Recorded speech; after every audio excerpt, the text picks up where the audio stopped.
Cześć, mam na imię Monika. Z zawodu jestem pielęgniarką, położną i terapeutą żywieniowym. I właśnie na moich studiach, żeby zostać naturopatycznym terapeutą żywieniowym, moje zainteresowanie ziołami bardzo wzrosło. I właśnie od tamtej pory, czyli gdzieś od 2017 roku, zaczęłam uprawiać własne zioła na mojej działce. Ja mieszkam w Anglii, ale myślę, że te same zioła można uprawiać i w Polsce. I dzisiaj chciałam Wam pokazać, co teraz zbieram i czym się leczę i leczyłam. Przez dobrych kilka lat, nawet sprzed pandemii, nie byłam chora, nie miałam żadnych przeziębień, nic mi się nie działo i jakieś 2 tygodnie temu złapało mnie przeziębienie, zapalenie krtani, męczący kaszel, zapalenie zatok i używałam tylko zioła i które właśnie zioła mi pomogły. To Wam dzisiaj o tym powiem. A także, ponieważ miałam dużo pracy w ogrodzie, na działce, zaczęły mnie boleć kolana, zaczął mnie boleć łokieć i co w tym przypadku także stosowałam. Zapraszam na dzisiejszy odcinek. Ziołem, które właśnie tutaj rośnie, to jest kocimiętka i kocimiętkę stosowałam na kaszel. Są różne odmiany kocimiętki. Ta właśnie taka nisko rosnąca, płożąca się, kwitnie z takimi fioletowymi, fajnymi kwiatkami, to jest Nepeta mussini. Jest także Nepeta cataria. Koty lubią obie. Mój kot nie za bardzo lubi, trochę czasami, ale nie szaleje. W każdym razie ta Nepeta mussini, czyli ta kocimiętka nisko rosnąca, jest dobra na kaszel, a także na wszelkie przeziębienia, nawet u dzieci. Jest łagodna w działaniu, więc można ją stosować u dzieci. Dobrze działa na gorączkę, jest napotna, wykrztuśna. Jeżeli macie taki suchy, męczący kaszel, to pomaga. Mi to bardzo pomogło. Wypiłam sobie herbatkę właśnie z tej kocimiętki, którą miałam wysuszoną z zeszłego roku i bardzo mi się ten kaszel właśnie uspokoił. A to jest ważne, bo przy takim kaszlu budzimy się w nocy, kaszlemy, dopóki nie wykrztusimy tego, co mamy wykrztusić. Ta właśnie kocimiętka działa także uspokajająco, łagodnie, nasennie, także dobrze działa na żołądek, na trawienie, także jest to wspaniałe zioło, no i dobrze smakuje. Ta inna właśnie kocimiętka, która rośnie taka wysoka, to jest Nepeta cataria. Ona ma bardzo silny zapach, sieje się wszędzie i ja preferuję tą właśnie niziutką. Tutaj mamy następne zioło, którego używałam na kaszel. To jest pierwiosnek lekarski, czyli Primula veris. Ja miałam wysuszone kwiatki z zeszłego roku i w zeszłym roku właśnie zrobiłam sobie z nich nalewkę. I pierwiosnek lekarski działa właśnie także przeciwkaszlowo i wykrztuśnie, a także działa uspokajająco i nasennie. Czyli jeżeli Was budzi kaszel w nocy, to jest właśnie dobre zioło, którego można użyć. Korzeń tego zioła, jeżeli chcecie poświęcić całą roślinę i zebrać korzeń, zawiera salicylany, także działa przeciwbólowo i przeciwzapalnie.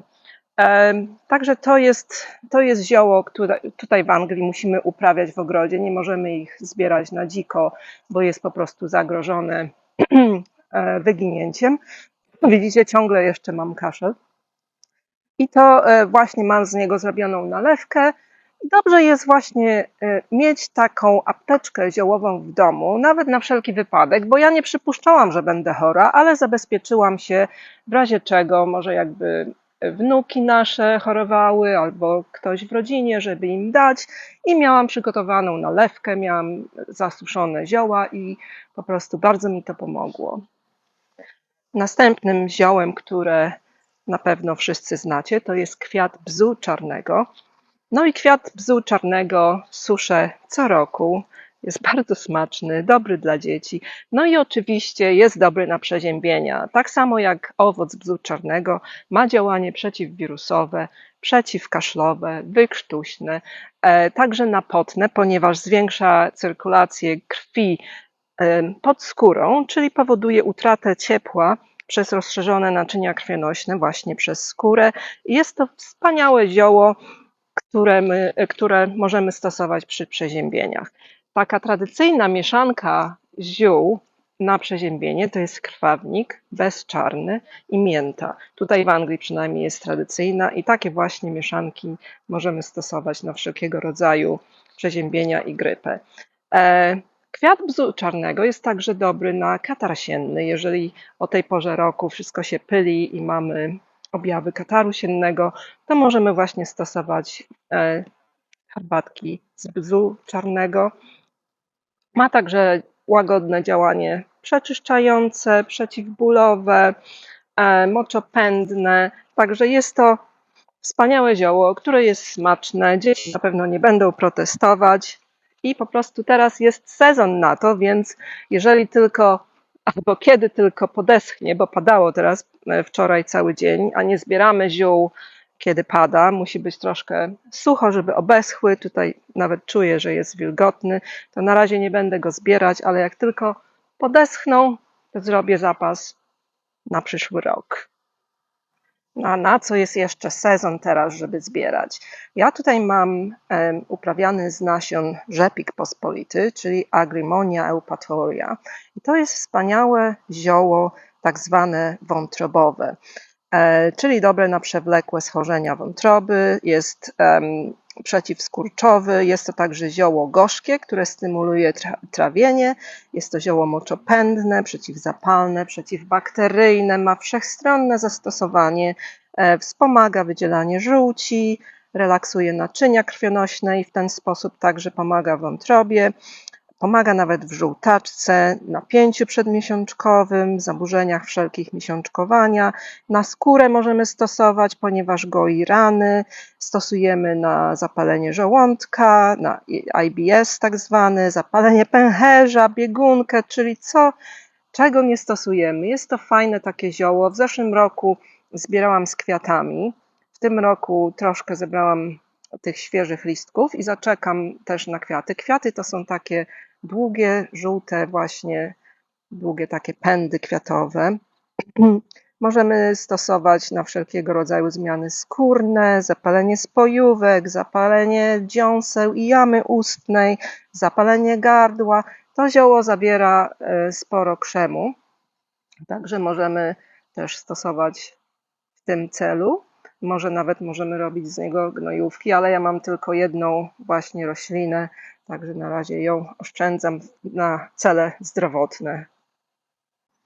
Ostatnio także sporo mówimy o pokrzywie naszej zwyczajnej, ale ja robiąc mój research do tego wideo doczytałam się, że pokrzywa AU zawiera witaminy A, C, D, K, minerały, tak o tym już mówiłam w poprzednim filmiku, że zawiera dużo wapnia, potasu, fosforu, żelaza, a nawet siarki. Także jeżeli nawet robimy gnojówki do naszego ogrodu, to nie jest tak, że pokrzywa zawiera tylko azot, bo zawiera też wapń i może pomóc na przykład w przypadkach suchej zgnilizny wierzchołkowej pomidorów czy papryki, a także zawiera potas, fosfor, żelazo i siarkę. Także, ale tego, czego jeszcze nie słyszałam, zobaczcie, tutaj zaczynają już być nasionka. Mam bardzo popularny short o nasionach pokrzywy, to sobie zobaczcie, na co można to stosować. On był robiony w lipcu zeszłego roku, ale zobaczcie, już teraz kwitnie i możemy chwilę zaczekać, aż się zrobią większe i wtedy je zebrać. No ale pokrzywa generalnie podobno jest także tonikiem dla macicy, wzmacnia nerki i nadnercza ze względu na zawartość witaminy C. I wapń, który w niej właśnie jest pomocny w skurczach mięśni, a także zmniejszenie bólu w czasie porodu i po porodzie. Jest także pomocna pokrzywa na hemoroidy, sezonowe alergie ze względu na zawartość witaminy C i rutyny i także katar sienny. Także macie całą apteczkę na różne dolegliwości, które teraz właśnie ludzi męczą, na przykład katar sienny. Za chwilę Wam opowiem o tym właśnie żywokoście, który tam widzicie. Jest wspaniały i pszczółki już się uwijają. Zobaczcie. Ten jest, sam się wysiał, nie usuwam go, Obserwuję pszczoły i trzmiele. Bardzo mi to sprawia dużo radości. No a także stosuję w celach leczniczych i jako nawóz do ogrodu. Zobaczcie mój żywokost. A tutaj kozłek lekarski. Także mam sporą apteczkę tutaj. Także żywokost ostatnio stracił na popularności jako zioło, które stosujemy wewnętrznie, a to ze względu na to, że było kilka opisanych w literaturze naukowej przypadków uszkodzenia wątroby, jeżeli ktoś długoterminowo stosował preparaty wewnętrzne, tak jak herbatki i nalewki.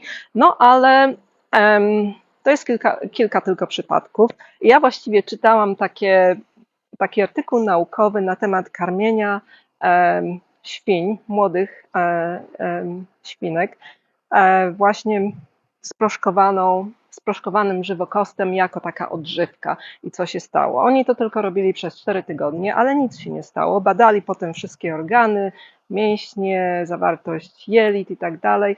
I największym takim mankamentem takiej odżywki żywokostu dla świń było to, że nie lubiły smaku, ale nie straciły na wadze, dobrze się rozwijały, a myślę, że stosowali to zamiast czegoś innego, ale nie było żadnych uszkodzeń wątroby w ciągu tych 4 tygodni. Czyli tak w zielarstwie się stosuje do 6 tygodni tylko wewnętrznie, pod nadzorem wykwalifikowanego zielarza, także ostrożnie, ale zewnętrznie stosujemy do gojenia ran, na wszelkie bóle stawów. Ja stosuję na łokieć i na moje kolana, nawet na złamania, bo tutaj po angielsku czasami się nazywa knee bone, czyli tak jakby zszywa kości.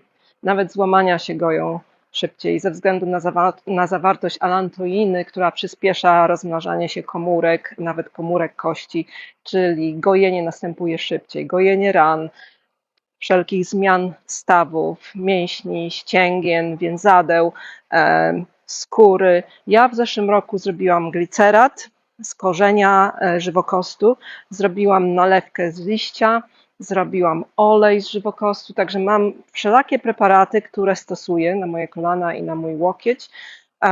I wygląda na to, że pomaga, no ale oczywiście to jest długoterminowe stosowanie, żeby pozwolić temu ziołu zadziałać. Żywokost także stosujemy na wszelkie zmiany skórne, takie jak trądzik, łuszczyca, egzema, bo działa przeciwzapalnie, czyli jest wszelakie zastosowanie zewnętrzne, nie musimy stosować wewnętrznie. Jest to wspaniałe zioło, którego nie może zabraknąć w waszych ogrodach. Jeżeli tylko możecie sobie posiać, to posiejcie albo zbierajcie dziko rosnące. Jest także dobre dla zapylaczy, bo widzieliście, ile tutaj trzmieli lata.